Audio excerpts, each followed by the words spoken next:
उसने competitive force analysis industry के हवाले से इस्टेब्लिश किया, जिसको हम commonly 5 forces model of competition के नाम से भी जानते हैं। इस डिस्कशन में एक इंडस्ट्री के अंदर जो हमारे डिफरेंट स्टेक होल्डर्स हैं उनका एनालिसिस वो किया जाता है। कस्टमर, कंपेटिटर, सप्लायर, इन सबको हम एनालाइज करेंगे और ये देखेंगे कि इन तमाम में हमारे लिए अपॉर्चुनिटीज और थ्रेट्स वो क्या क्या हैं। सो 5 फोर्स मॉडल ऑफ कंपटीशन में potential development of substitute products, जो कि जाहिर है कंपेटिटर कर रहा होगा, bargaining power of consumers, bargaining power of supplier, potential entry of new competitors और राइवलरी अमंग कंपीटिंग फर्म्स, ये वाले टॉपिक्स आपके डिस्कस किए जाते हैं।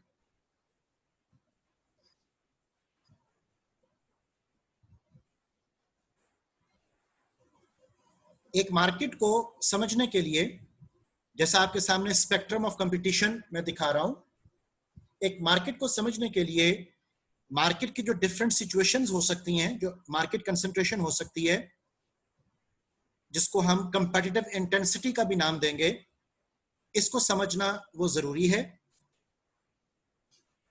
अगर एक मार्केट में, एक इंडस्ट्री में सिर्फ एक फर्म वो ऑपरेट कर रही हो, means there is only one supplier and rest of the people are buyers, तो उस सिचुएशन को हम मोनोपोली का नाम देते हैं, विच मींस सिंगल फर्म।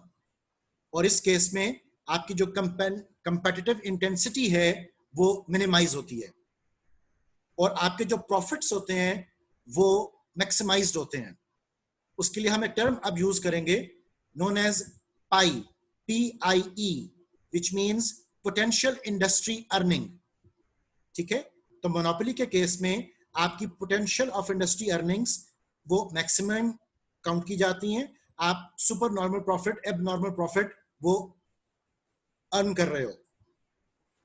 अब आपके उस सुपर नॉर्मल प्रॉफिट को देखकर कुछ और कंपनीज भी वहां पर, कुछ और फर्म्स भी, कुछ और दुकानें, कारखाने वो वहां पर अपना काम शुरू करना चाहते हैं। सो जो new companies start their operations in your market slash industry, तो आप मोनोपोली से निकलकर डोमिनेंट फर्म कैटेगरी में चले जाते हो। अब डोमिनेंट फर्म के केस में क्या होगा, इसमें लिखा हुआ है फ्यू लार्ज फर्म्स होंगी, मोर स्मॉल फर्म्स होंगी, प्राइसिंग लीडरशिप वहां पर रूल ऑफ थंब होगा और प्रोटेक्टेड नेचर्स वहां पर अवेलेबल होंगी। लोग टिपिकल अपनी मार्केट्स को, टारगेट मार्केट्स को डिफाइन कर लेंगे और उनको वो प्रोडक्ट्स प्रोवाइड वो कर रहे होंगे। फ्यू फर्म से जब हम एक स्टेप ऊपर जाते हैं तो ओलिगोपोली हमें एनवायरनमेंट मिलती है। ओलिगोपोली के केस में फ्यू फर्म्स अगेन मौजूद हैं। यहां पर आहिस्ता आहिस्ता स्ट्रेटेजिक इंटरडिपेंडेंस वो शुरू हो जाती है अमंग द फर्म्स और profitability determined by the behaviour of the overall market. ठीक है, सो ओवरऑल मार्केट ये डिटरमिन कर रही होती है कि कौन सी फर्म्स कस्टमर की प्रेफरेंसेस में हैं, कौन सी फर्म्स कंपटीशन में पीछे रह रही हैं। सो ओलिगोपोली सिचुएशन वो क्रिएट हो रही है। इसके बाद जब हम कंपेटिटिव इंटेंसिटी में एक स्टेप आगे और आते हैं तो निच मार्केट हमारे पास कॉन्सेप्ट आता है स्पेक्ट्रम ऑफ कंपटीशन के अंदर, जो आपको स्लाइड पर विजिबल है। यहां पर हम प्रोडक्ट डिफरेंशिएशन, लोकलाइज्ड कंपटीशन, इसमें ऑपरेट कर रहे होते हैं। नीचे से जैसे एग्जांपल्स लिखी हुई हैं, जैसे क्लोथिंग स्टोर्स हैं, आपके गैस स्टेशंस हैं।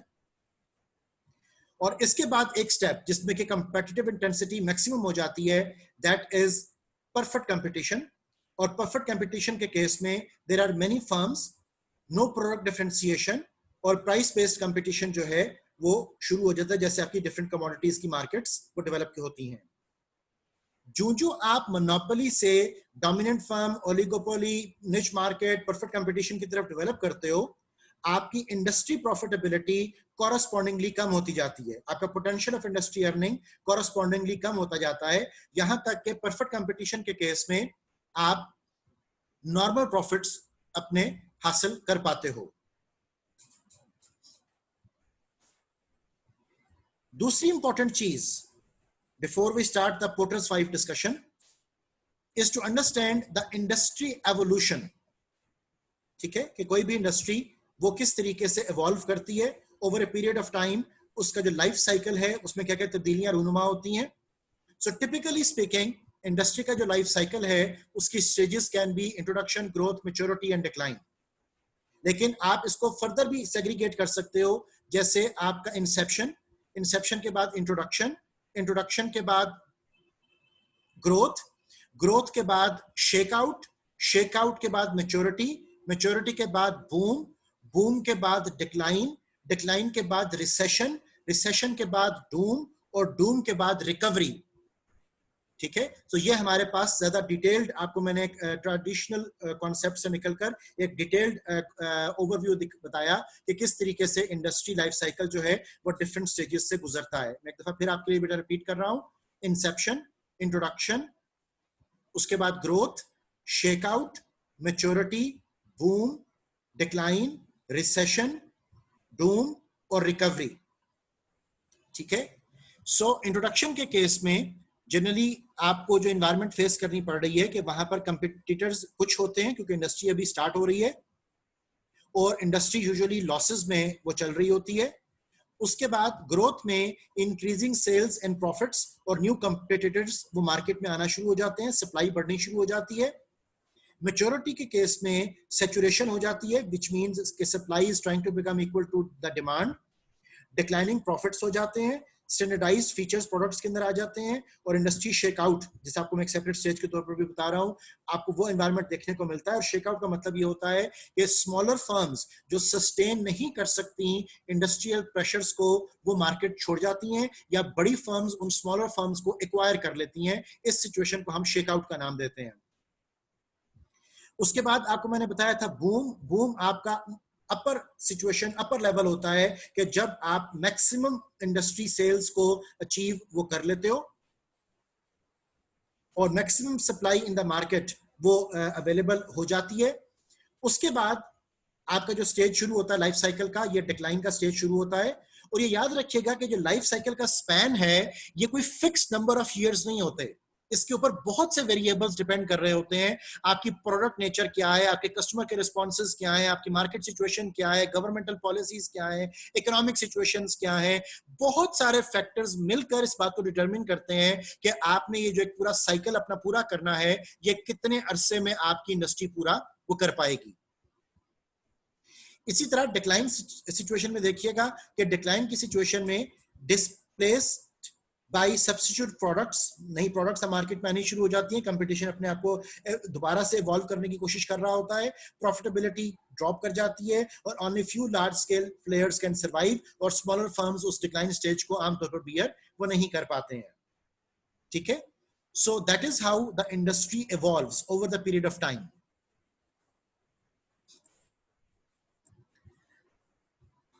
अब इन दो बातों को, market concentration, monopoly, oligopoly, perfect competition और इंडस्ट्री लाइफ साइकिल, इन दो चीजों को जहन में रखकर अब हम शुरू कर रहे हैं 5 फोर्स मॉडल ऑफ कंपटीशन की डिटेल। सबसे पहले आपका ऑथर लिखता है कि आइडेंटिफाई की एस्पेक्ट्स और elements of each comparative force that impact the firm. अब ये बहुत इंपॉर्टेंट पॉइंट याद रखिएगा क्योंकि आपका मेजर पार्ट ऑफ FYP और major part of my course project ये डिपेंड कर रहा है पोर्टर्स 5 फोर्सेस के ऊपर। आपने पांचों फोर्सेस का वेरिएबल एनालिसिस करना है। आपको यह देखना है कि कौन से aspects and elements her force में मौजूद हैं और वो एस्पेक्ट्स एंड एलिमेंट्स किस तरीके से इंडस्ट्री के ऊपर असरअंदाज हो रहे हैं। बार्गेनिंग पावर ऑफ बायर में आप देखोगे कि बायर से रिलेटेड कौन कौन से एस्पेक्ट्स हैं। बार्गेनिंग पावर ऑफ सप्लायर में आप देखोगे कि कौन कौन से वेरिएबल्स हैं जो बार्गेनिंग पावर ऑफ सप्लायर में यूज किए जा रहे हैं। इसी तरह threat of substitute product, threat of new entrant, existing firms, इन तमाम का एनालिसिस आपने वेरिएबल लेवल पर जाकर करना है। And remember that it is a must. So मैं पहला पॉइंट फिर से आपके साथ पढ़ रहा हूं identify key aspects or elements of each competitive force that impact the firm. ठीक है? Second, evaluate how strong and important each element is for the firm.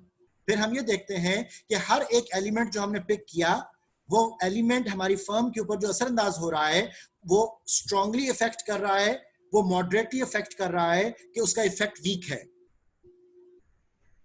Third point ध्यान में रखिएगा कि decide whether the collective strength of the elements is worth the firm entering और staying in the industry. ठीक है? फिर हम ये देखते हैं कि जब हमने वेरिएबल एनालिसिस कर लिया, हर एक फोर्स का इंपैक्ट हमने अपनी फर्म के हवाले से कैलकुलेट कर लिया, तो आखिर में फिर हम ये देखेंगे कि पांचों फोर्सेस को अगर हम इकट्ठा पिक करें तो क्या ओवरऑल एनवायरनमेंट हमारे लिए फेवरेबल बनती है कि अनफेवरेबल बनती है, हमारे लिए इंडस्ट्री अट्रैक्टिव रहती है कि अनअट्रैक्टिव बन जाती है. ठीक है? सो आपने फिर पांचों फोर्सेस के कंबाइंड इफेक्ट को, जिसको लिए वो वर्ड यूज कर रहा है, collective strength of the elements को देखना है और फिर ये कैलकुलेट करना है कि आया कलेक्टिवली हमारे लिए एनवायरनमेंट लॉन्ग टर्म फेवरेबल है कि अनफेवरेबल है, और आया हम इस बिजनेस में स्टे कर भी सकते हैं या नहीं कर सकते हैं. अब इन पांचों फोर्सेस के एनालिसिस में सबसे पहले वो डिस्कशन शुरू कर रहा है राइवलरी अमंग कंपीटिंग फर्म्स की, जो आपके डायरेक्टली कंपेटिटर्स हैं. आपके ऑथर का कहना यह है कि rivalry among competing firms is the most powerful of the 5 forces. ठीक है? Focus on competitive advantage of strategies over other firms. ठीक है? इसमें हम कंपेटिटिव एडवांटेज देखेंगे दूसरी कंपनीज का कि वो क्या हैं, उनके पास कौन कौन से कोर कंपिटेंसीज अवेलेबल हैं, और उन कंपैरेटिव एडवांटेजेस, कोर कंपिटेंसीज, रिसोर्सेज के साथ वो हमें किस तरह से इंपैक्ट इफेक्ट वो कर सकते हैं.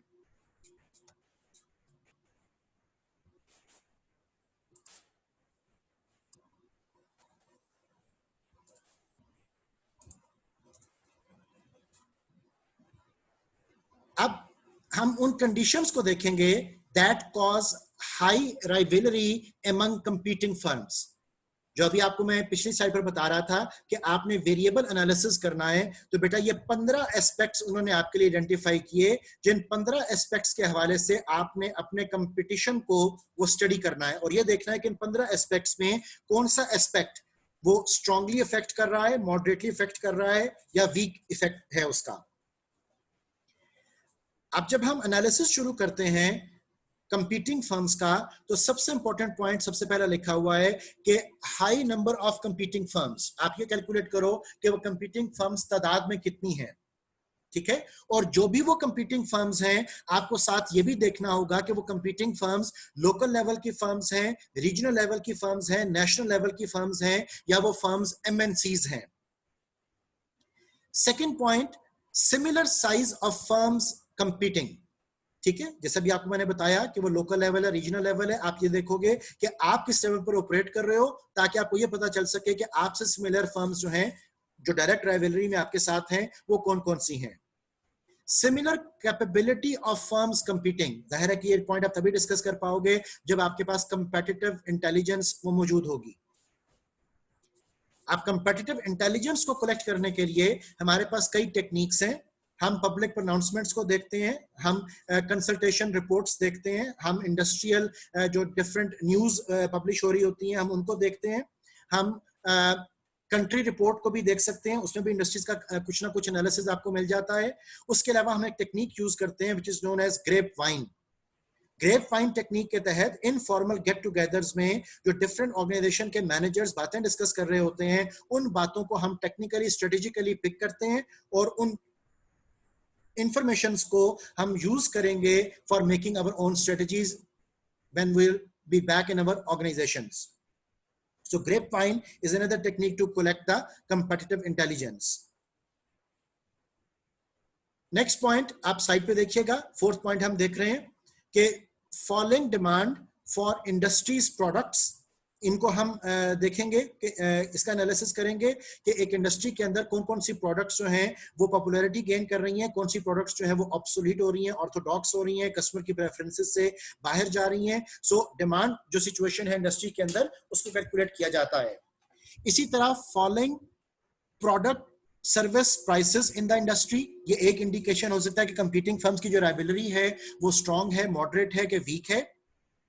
आमतौर पर अगर आपको इंडस्ट्री के अंदर ये देखने को मिले कि इंडस्ट्री की कंपनीज प्राइसेस को ड्रॉप कर रही हैं, एक प्राइस वॉर शुरू हो गई है, तो दैट इज एन इंडिकेशन कि राइवलरी बहुत स्ट्रांग है। नंबर 6 पॉइंट देखिएगा, when consumers can switch brands easily, अगर कस्टमर की switching cost among the brands वो कम होगी तो ऑब्वियसली राइवलरी ज्यादा होगी। इसी तरह when barriers to leaving the market are high, ठीक है, मार्केट में सरवाइव करना अब आपके लिए शर्त है, आप मार्केट छोड़कर इजीली नहीं जा सकते, आपके पास ऊपर कोई गवर्नमेंट लेजिस्लेशंस हैं, आपके कोई टैक्स के मैटर्स हैं, आपके कोई लायबिलिटीज ऐसी हैं कि आप एकदम से बिजनेस को नहीं छोड़ सकते, तो उस केस में जो इंडस्ट्री के अंदर राइवलरी होती है वो बढ़ जाती है।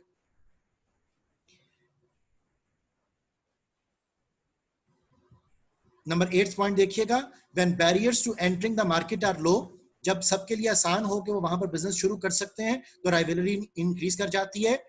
When fixed costs are high among firms competing, तो राइवलरी बढ़ जाएगी। When the product is perishable, तो राइवलरी बढ़ जाएगी क्योंकि हर किसी की कोशिश होगी कि वो जल्द से जल्द अपनी प्रोडक्ट्स को बेचे। When rivals have excess capacity, जब इकोनॉमीज ऑफ स्केल अचीव हो रहा हो, जब लर्निंग कर्व इफेक्ट अचीव हो रहा हो, तो वहां से भी राइवलरी शूट अप कर जाती है। When consumer demand is falling, when rivals have excess inventory, when rivals sell similar products and services, when mergers are common in the industry, तो ये तमाम indicators हो सकते हैं कि high rivalry among competing firms आपकी इंडस्ट्री में मौजूद है।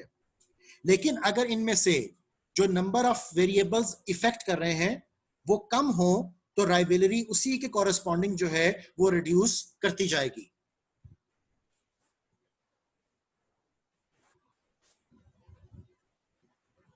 अब potential entry of new competitors को देखिए, इसको हम थ्रेट ऑफ न्यू एंट्रेंट भी कहते हैं। तो थ्रेट ऑफ न्यू एंट्रेंट को स्टडी करते वक्त हमारे लिए सबसे इंपॉर्टेंट ये है कि हम बैरियर्स टू एंट्री को विजुअलाइज करें। अब बैरियर्स टू एंट्री में क्वालिटी, प्राइसिंग, मार्केटिंग, ये तमाम आपके एंट्री बैरियर्स वो बन सकते हैं जो कि नई फर्म्स को वहां पर आने से रोकेंगे। अब बैरियर टू एंट्री की अगर हम एक लिस्ट देखें तो आपका ऑथर लिखता है कि need to gain economies of scale quickly. एक इंडस्ट्री के अंदर डिफरेंट फर्म्स ऑपरेट कर रही हैं, हर किसी की कोशिश है कि वो ज्यादा से ज्यादा माल बनाकर मार्केट में बेचे। सो अगर आपका बुलविप इफेक्ट भी क्रिएट हो रहा है, आप मैक्सिमम प्रोडक्शन मार्केट में पहुंचा रहे हो, आप इकोनॉमीज ऑफ स्केल अचीव करके अपनी per unit average cost reduce कर रहे हो, आपने लर्निंग कर्व इफेक्ट, आपने एक्सपीरियंस कर्व इफेक्ट अचीव कर लिया है, तो obviously that is the barrier to entry for the new firms, क्योंकि वो शुरू में बल्क प्रोडक्शन नहीं कर सकते। रीजन बीइंग कि उनका ब्रेक इवन पॉइंट अभी अचीव नहीं हुआ होता, उनका पे बैक पीरियड अभी पूरा नहीं हुआ होता। तो बहुत सारी रीजंस हैं जिसकी वजह से न्यू एंट्रेंट मार्केट में उतना effectively operate start of the business में वो नहीं कर पाता।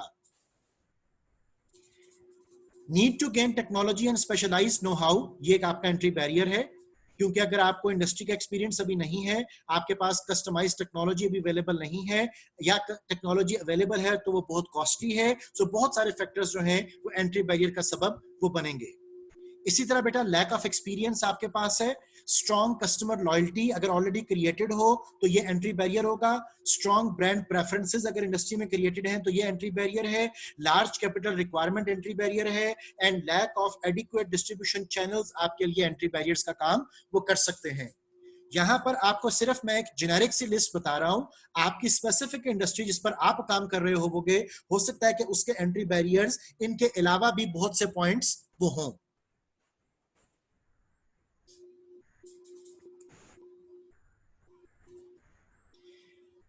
फर्दर जो हमारे पास टेक्स्ट बुक में एंट्री बैरियर्स अवेलेबल हैं, they are government regulatory policies, कि गवर्नमेंट के साथ आपका कोई ऐसा एग्रीमेंट है जिसकी वजह से आप बिजनेस को नहीं छोड़ सकते हो, taxes and tariffs, lack of access to raw material, possession of patents, undesirable location, counter attack by entrenched firms and potential saturation of the market. ये तमाम आपके एस्पेक्ट्स हैं जिसकी वजह से आप मार्केट में ऑपरेट नहीं कर सकते। या आपके लिए वहां पर ऑपरेट करना डिफिकल्ट हो जाता है, बिकॉज आपके जो कंपेटिटर्स हैं वो आपको बहुत ज्यादा प्रेशर, बहुत ज्यादा जो सीवियर एनवायरनमेंट है वो आपके लिए क्रिएट वो कर देते हैं। द 5 फोर्सेस मॉडल, उसमें वो बात कर रहा है कि potential development of substitute products के हवाले से। सो प्रेशर इंक्रीजेस, जब आप एक सब्स्टिट्यूट प्रोडक्ट की बात करते हो, so pressure increases when prices of substitutes decrease. ठीक है, अब आपकी जो भी सब्स्टिट्यूट प्रोडक्ट्स हैं अगर उसकी प्राइसेस बहुत कम हो जाएं तो ऑब्वियसली वो सारे का सारा प्रेशर जो है वो आपकी प्रोडक्ट लाइन को फेस वो करना पड़ेगा। सो अगर सब्स्टिट्यूट की प्राइसेस कम हो तो थ्रेट ऑफ सब्स्टिट्यूट ज्यादा होगा। कंज्यूमर स्विचिंग कॉस्ट डिक्रीज, और अगर कस्टमर की स्विचिंग कॉस्ट भी कम हो among the products and brands तो उस केस में भी आपका थ्रेट ऑफ सब्स्टिट्यूट जो है वो शूट अप कर जाता है। बार्गेनिंग पावर ऑफ सप्लायर के कुछ पॉइंट्स देखिए। वो कहते हैं कि bargaining power of supplier is increased when there are large number of suppliers, बहुत से सप्लायर्स हो तो उनकी बार्गेनिंग पावर जो है वो डिक्रीज कर जाएगी, और अगर कम सप्लायर्स हो तो उनकी बार्गेनिंग पावर इंक्रीज कर जाएगी। इसी तरह आपके जो सप्लायर्स हैं वो कम हो लेकिन वो मेजर सप्लायर्स हो तो उनकी बार्गेनिंग पावर इंक्रीज कर जाएगी। सब्स्टिट्यूट्स, अगर आपके सप्लायर के प्रोडक्ट्स के जो सब्स्टिट्यूट्स, आपकी सप्लाईज के जो सब्स्टिट्यूट्स हैं अगर वो मार्केट में हो तो उनकी बार्गेनिंग पावर सप्लायर्स की कम होगी, और अगर सब्स्टिट्यूट्स आपके कम हो तो सब्स्टिट्यूट के कम होने की वजह से bargaining power of the supplier वो बढ़ जाएगी।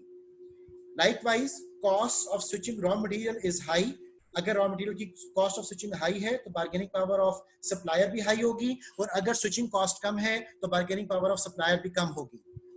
इसी के साथ आपका ऑथर आपको एडवाइस करता है कि backward integration in gaining control और ओनरशिप ऑफ सप्लायर्स। ठीक है, ये आपको एक स्ट्रेटेजिक ऑप्शन वो दे रहा है कि अगर आपकी बार्गेनिंग पावर ऑफ सप्लायर ज्यादा है तो आप स्ट्रेटेजी यूज कर सकते हो बैकवर्ड वर्टिकल इंटीग्रेशन की। बैकवर्ड वर्टिकल इंटीग्रेशन के केस में हम सप्लायर से सप्लाईज खरीदने की बजाय सप्लायर को परचेज कर लेते हैं, या अपनी सप्लाईज खुद अरेंज कर लेते हैं, राइट, या सप्लायर के साथ एक long term win win collaboration वो कर लेते हैं। ठीक है, सो इन तीनों केसेस में मैं फिर से रिपीट कर रहा हूं, आप सप्लायर से सप्लाईज लेने की बजाय सप्लायर को परचेज कर लें, या आप अपना सप्लायर खुद बन जाएं, या आप सप्लायर के साथ long term win win collaboration ये कर लें। तो इन तीनों केसेस में the strategic move would be known as backward vertical integration, और बैकवर्ड वर्टिकल इंटीग्रेशन करने से बार्गेनिंग पावर ऑफ सप्लायर जो है ये रिड्यूस कर जाती है। अब आप जब एनालिसिस कर रहे होवोगे तो आपको इस बात को विजुअलाइज करना है बेटा कि आपके इंडस्ट्री के अंदर जो फर्म्स हैं वो पार्शियली बैकवर्ड इंटीग्रेटेड हैं, वो टोटली बैकवर्ड इंटीग्रेटेड हैं, या वो नॉन इंटीग्रेटेड ऑपरेट वो कर रही हैं। तो ये सारी चीजें आपके लिए या अपॉर्चुनिटीज क्रिएट कर रही होंगी या थ्रेट्स क्रिएट कर रही होंगी। बार्गेनिंग पावर ऑफ कंज्यूमर्स को देखिए। जब हम कंज्यूमर्स की मार्केट की बात कर रहे हैं, कस्टमर मार्केट की बात कर रहे हैं, तो कस्टमर्स बीइंग कंसंट्रेटेड और buying in volume affect intensity of competition, कि एक वक्त में कितने लोग बाई कर रहे हैं और किस वॉल्यूम में बाई कर रहे हैं, ये चीज उनकी बार्गेनिंग पावर को डिटरमिन वो मेजरली कर रही होगी। So consumer power is high where products are standard और अनडिफरेंशिएटेड, बिकॉज स्टैंडर्ड और अनडिफरेंशिएटेड प्रोडक्ट्स होने की वजह से कस्टमर की जो स्विचिंग कॉस्ट है वो कम हो जाती है, और जब उसकी स्विचिंग कॉस्ट कम हो जाएगी तो उसकी बार्गेनिंग पावर जो है वो शूट अप कर जाएगी। Conditions where consumers gain bargaining power, उस टॉपिक को हम देखते हैं। पहला हमारे पास एस्पेक्ट आ रहा है कि if buyers can inexpensively switch, obviously अगर बायर की स्विचिंग कॉस्ट कम है तो बार्गेनिंग पावर ज्यादा होगी। If buyers are particularly important, buyer जो है वो हमारे लिए बहुत इंपॉर्टेंट है, वो बल्क में परचेज कर रहे हैं या उनकी कोई मेजर परचेज है जो कि दूसरे बायर वो हमसे नहीं कर रहे हैं, तो इस केस में भी उनकी बार्गेनिंग पावर जो है वो शूट अप कर जाती है। If sellers are struggling in the face of following consumer demand, ठीक है, तो बार्गेनिंग पावर ऑफ बायर वो ज्यादा होगी, पर्टिकुलरली जब इंडस्ट्री आपकी डिक्लाइन की तरफ जा रही है। If buyers are informed about sellers, products, prices and costs, तो उस केस में भी जब कस्टमर अवेयर होगा, जब बायर अवेयर होगा, जब उसके पास कंप्लीट इंफॉर्मेशन होगी अबाउट प्रोडक्ट्स एंड सर्विसेज, तो बार्गेनिंग पावर भी उसकी ज्यादा होगी. Likewise, if buyers have discretion in whether or when they purchase the product, तो उस सूरत में भी उनकी जो बार्गेनिंग पावर है वो ज्यादा होती है.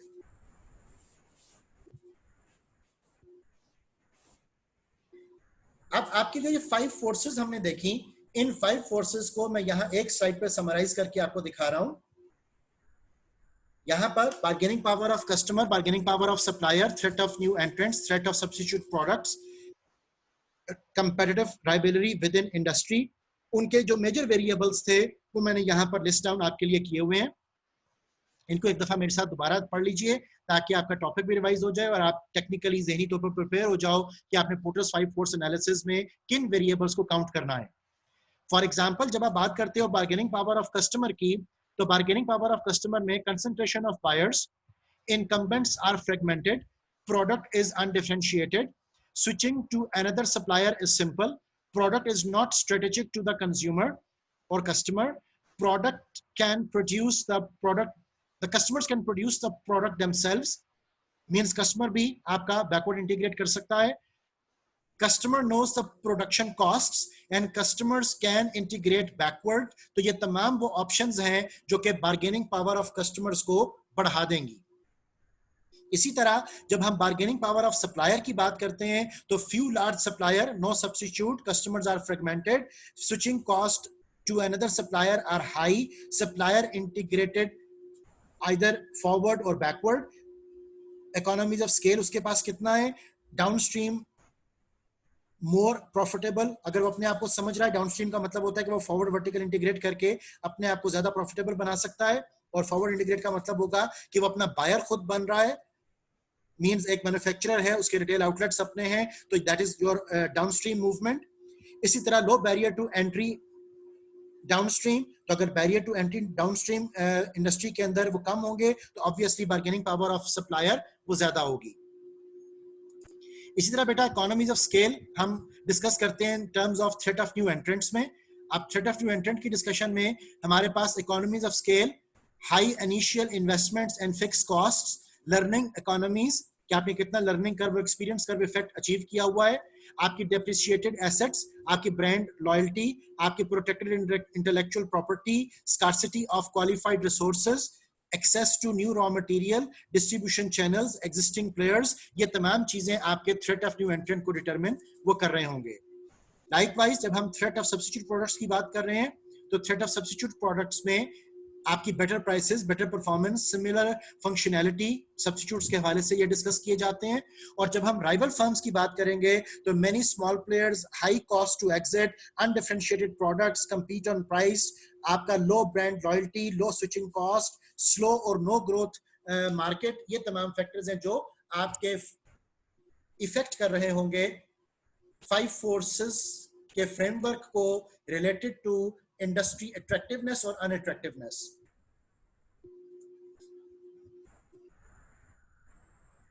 अब आपने जब इन 5 फोर्सेस को एनालाइज कर लिया तो अब आप स्लाइड पर देख रहे हो इंपैक्ट ऑन प्रॉफिटेबिलिटी. इसको पोर्टर्स इंपैक्ट मैट्रिक्स भी वो हम कहते हैं. ये पोर्टर्स इंपैक्ट मैट्रिक्स आपने एफवाईपी में भी डेवलप करना है और पोर्टर्स इंपैक्ट मैट्रिक्स आपने कोर्स प्रोजेक्ट के हवाले से भी ऑब्वियसली वो बनाना होगा.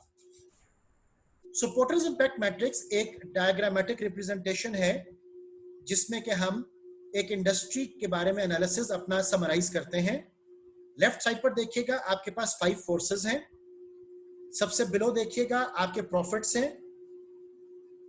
हमने 2 इंडस्ट्रीज का कंपैरिजन यहां पर दिया हुआ है, industry A and industry B. Industry A हमने जब एनालिसिस पूरा किया तो हमें पता चला कि वो कंपेटिटिव इंटेंसिटी में मॉडरेट के करीब है, बार्गेनिंग पावर ऑफ सप्लायर भी मॉडरेट के करीब है, बार्गेनिंग पावर ऑफ कस्टमर भी मॉडरेट के करीब है, threat of new एंट्रेंट is moving towards the high side and the threat of substitute is also moving towards the high side. ठीक है. जिसके बरक्स जब हम इंडस्ट्री बी का कंपैरिजन देखते हैं तो इंडस्ट्री बी के केस में competitive intensity is towards low, bargaining power of supplier is in between low and moderate, bargaining power of customer is in between low and moderate, आपका threat of new entrant is more towards the low side and the threat of substitute is more towards the low side. और अगर industry B is more towards overall low side की तरफ, तो वहां पर जो पाई होगा, पोटेंशियल इंडस्ट्री अर्निंग होगा, वो इंडस्ट्री बी के लिए ज्यादा फेवरेबल है, ज्यादा होगा. जबकि इंडस्ट्री ए को ज्यादा सीवियर मार्केट सिचुएशन फेस करनी पड़ रही है, लिहाजा उसके जो अर्निंग प्रॉफिट्स होंगे वो रिलेटिवली लेस होंगे. सो इस पोर्टर्स इंपैक्ट मैट्रिक्स में या इंपैक्ट ऑन प्रॉफिटेबिलिटी मैट्रिक्स में हम पांचों फोर्सेस के कंबाइंड इफेक्ट को वो देख सकते हैं. अब आपको मैं यहां पर इस स्लाइड में यह बता रहा हूं कि आपकी पांचों फोर्सेस, चाहे वो मॉडरेट हैं, लो पोजीशन में हैं या हाई उनका प्रेशर है आपके ऊपर, आपको ये देखना है कि कौन सी स्ट्रेटजीज आप यूज कर सकते हो इन 5 फोर्सेस को टैकल करने के लिए. सो हमारे पास जो टॉपिक शुरू हो रहा है, that is strategies for minimising the power of comparative forces. इसमें देखिएगा, हमारे पास अगर बार्गेनिंग पावर ऑफ कस्टमर ज्यादा हो, तो बार्गेनिंग पावर ऑफ कस्टमर को रिड्यूस करने के लिए आपके पास जो स्ट्रेटजीज हैं, दे आर पार्टनरिंग, आप कस्टमर के साथ एक विन विन कोलैबोरेशन कर लो. इंक्रीज लॉयल्टी, आप different loyalty cards, different membership cards वो बना लो. Increase incentives and value added, आप उनको features and functionalities and services देना शुरू कर दो. Increase switching cost by again, इसके कई टैक्टिक्स आप यूज कर सकते हो. आप मेंबरशिप बना सकते हो, आप उनको डिफरेंट फ्री वोचर्स दे सकते हो. एंड कट आउट इंटरमीडियरीज, तो और जो थर्ड पार्टीज इन्वॉल्व हो जाती हैं कस्टमर्स के दरमियान और आपके दरमियान, उनको आप कट ऑफ कर दें, इंटरमीडियरीज को आप कम से कम कर दें. तो ये आपकी स्ट्रेटजीज होंगी कस्टमर की बार्गेनिंग पावर को ओवरकम करने के लिए. इसी तरह कुछ एग्जांपल्स आपको मैं दे रहा हूं कि बार्गेनिंग पावर ऑफ सप्लायर हम कैसे रिड्यूस कर सकते हैं. आप सप्लायर के साथ भी पार्टनरशिप रिलेशनशिप बना सकते हैं, जिसको हम विन विन कोलैबोरेशन का नाम देते हैं. सप्लाई चेन मैनेजमेंट आपके लिए एक बड़ा इंपॉर्टेंट एस्पेक्ट होगा.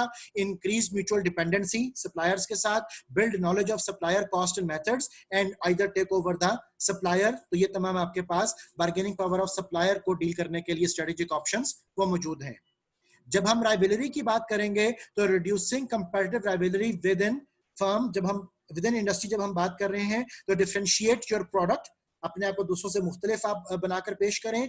Avoid price competition, reduce industry over capacity and focus on different customer segments. तो ये तमाम तरीके हैं राइवलरी को कंपीट करने के. जब हम थ्रेट ऑफ न्यू एंट्रेंट की बात कर रहे हैं, तो थ्रेट ऑफ न्यू एंट्रेंट के केस में increasing minimum efficient scales of operations. ठीक है, सो आप इकोनॉमीज ऑफ स्केल के जरिए अपने वॉल्यूम ऑफ प्रोडक्शन को बढ़ाकर आप कॉस्ट इफेक्टिवनेस भी हासिल कर सकते हो और थ्रेट ऑफ न्यू एंट्रेंट को भी रिड्यूस कर सकते हो. Creating brand image and loyalty, protection of intellectual property, आप अपने आप को रजिस्टर करवा सकते हो, पेटेंट प्रोटेक्शन ले सकते हो. Alliances with link products and services, joint ventures आप बना सकते हो, स्ट्रेटेजिक अलायंसेस आप बना सकते हो. Tie up with supplier, tie up with distributor, retaliation tactics आप डिफरेंट यूज करोगे, जो आगे चलकर हम अभी पढ़ेंगे. And cut out intermediaries. ये तमाम हमारे पास तरीकेकार हैं न्यू एंट्रेंट के थ्रेट को रिड्यूस करने के. और अगर हम थ्रेट ऑफ सब्स्टिट्यूट प्रोडक्ट्स की बात कर रहे हैं, तो उस केस में increase switching cost, form strategic alliances, enter substitute market and accentuate differences. ये तमाम तरीकेकार होगा जिससे कि हम competitive forces का जो impact है on our industry and eventually on ourselves, इसको हम कम से कम वो कर सकते हैं. अब हम इन पांचों फोर्सेस को, जो पोर्टर्स 5 फोर्सेस कहलाती हैं, इनको हम लिंकअप कर रहे हैं पोर्टर्स जेनेरिक स्ट्रेटजीज के साथ. अब माइकल पोर्टर ने 3 जेनेरिक स्ट्रेटजीज वो प्रेजेंट की, जिसमें कि cost leadership, differentiation and focus, ये 3 हमारे पास जेनेरिक स्ट्रेटजीज हैं. इन 3 जेनेरिक स्ट्रेटजीज की एग्जांपल्स मैं आपके साथ शेयर कर रहा हूं. जैसे वॉलमार्ट इंटरनेशनली वो ऑपरेट करता है कॉस्ट लीडरशिप के ऊपर. इनका जो बेसिक टेक्निक था वर्किंग का, that was EDLP. EDLP stands for everyday low price. तो उन्होंने कॉस्ट लीडरशिप अचीव करके एवरीडे लो प्राइस की जो स्ट्रेटजी थी उसको अडॉप्ट कर लिया. इसी तरह अगर हम एप्पल को देखें, तो एप्पल के केस में differentiation was the strategy business level के ऊपर जो उन्होंने यूज की. और Starbucks is no doubt operate करता है फोकस स्ट्रेटजी के तौर पर. अब यहां पर इन तीनों स्ट्रेटजीज को हम लिंकअप कर रहे हैं 5 फोर्स मॉडल के साथ. फॉर एग्जाम्पल, कॉस्ट लीडरशिप के केस में जब कंपैरेटिव राइवलरी को देखा जाएगा तो वॉलमार्ट को क्या करना है, they need to go for better able to compete on price. Cost leadership के केस में जब हम बार्गेनिंग पावर ऑफ सप्लायर को देखेंगे तो वॉलमार्ट को क्या करना होगा, बेटर इंसुलेटेड फ्रॉम सप्लायर्स। ठीक है, वो कैसे कर सकते हैं, खुद अपना सप्लायर बन के। इसी तरह कॉस्ट लीडरशिप के केस में जब हम बार्गेनिंग पावर ऑफ कस्टमर को देखेंगे तो हमारे पास ऑप्शन क्या बनेगी, better position to offer lower prices. इसी तरह कॉस्ट लीडरशिप के केस में जब हम थ्रेट ऑफ न्यू एंट्रेंट को देख रहे हैं तो हमारे पास ऑप्शन क्या है, ability to deter new entrants by offering lower prices. And obviously जब हम कॉस्ट लीडरशिप के केस में थ्रेट ऑफ सब्स्टिट्यूट को देख रहे हैं तो वॉलमार्ट के पास ऑप्शन है कि can use lower prices to defend against substitutes, right dear. इसी तरह डिफरेंशिएशन के केस में हम एप्पल की केस स्टडी बना सकते हैं, फोकस के केस में हम स्टारबक्स की केस स्टडी बना सकते हैं। सो इस सारी एग्जांपल से वाज़िया करना बेसिकली जो इसका हमारा मकसद है डिस्कशन का वो ये है कि आप जब अपने बिजनेस और इंडस्ट्री को एनालाइज कर रहे होवोगे तो आपको ये भी देखना है कि आपके पास बिजनेस लेवल स्ट्रेटेजिक ऑप्शंस क्या हैं और आपकी जो 5 फोर्सेस हैं उनके तहत आपको उन स्ट्रेटेजीज को फॉलो करते हुए कौन से इकदामात वो लेने हैं। हमारा सेकंड जूम सेशन यहां पर खत्म हो रहा है, थर्ड जूम सेशन को ज्वाइन कीजिए। Thank you.